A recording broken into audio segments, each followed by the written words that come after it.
شادی کے 18 سال بعد اسے اپنی غلطی کا احساس ہوا تھا۔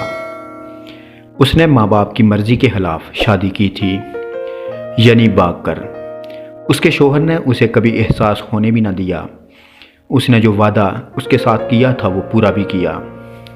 زندگی کی ہر خوشی دی، اسے رانی بنا کر رکھا، اس کی ہر خواہش پوری کی، یہاں تک کہ اس کے ماں باپ کو بھی راضی کر کے معاملات پہلے جیسے ہی کر دیے۔ مگر آج وہ پچھتاوے کی آگ میں جل رہی تھی۔ اسے احساس ہو گیا تھا۔ ہوا کچھ یوں کہ اس کا شوہر اظہر ملک اپنی بیٹی جو کہ 17 سال کی تھی، اس کی شادی کرنا چاہتا تھا، مگر وہ اپنے شوہر کے فیصلے کے خلاف تھی۔ اس کا خیال تھا جیا اظہر ابھی چھوٹی ہے، اسے آگے پڑھنا ہے۔ تب اظہر ملک کے جواب پر اس کی بولتی بند ہو گئی۔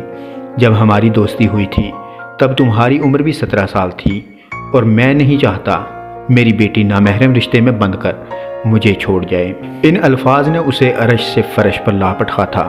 وہ پچھتاوے کے گہرے کنویں میں جا گری تھی۔ اس کی خاموشی پر اظہر ملک نے بہت سی وضاحتیں دی تھی، مگر اس کا دل ویران ہو گیا تھا۔ ٹھیک ہی تو کہہ رہا تھا وہ۔ آج کیا کر رہی ہے بنت حوا؟ نامحرم کی خاطر اپنے ماں باپ کا برسوں کا پیار بلا رہی تھی، جھوٹ بول رہی ہے، ماں باپ سے تلخ کلامی کر رہی ہے، اور آخرکار ان کی محبتوں کا صلہ ان کے ماتھے پر کالک ملتی جاتی ہے، تاکہ ان کے جانے کے بعد وہ کبھی سر اٹھا کر نہ جی سکیں۔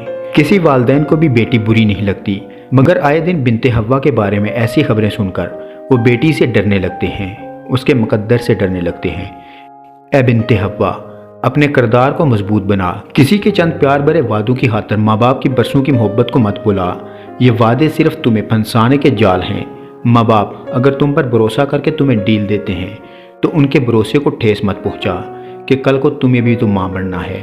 یاد رہے، مرد کالی چادر کی طرح ہوتا ہے، اس پر دبا لگ جائے تب بھی نظر نہیں آئے گا، اور عورت سفید چادر جس پر ذرا سا بھی داغ لگ جائے تو سب کو نظر آتا ہے، اور سب لوگ مل کر اسے اور بدنما بنا دیتے ہیں۔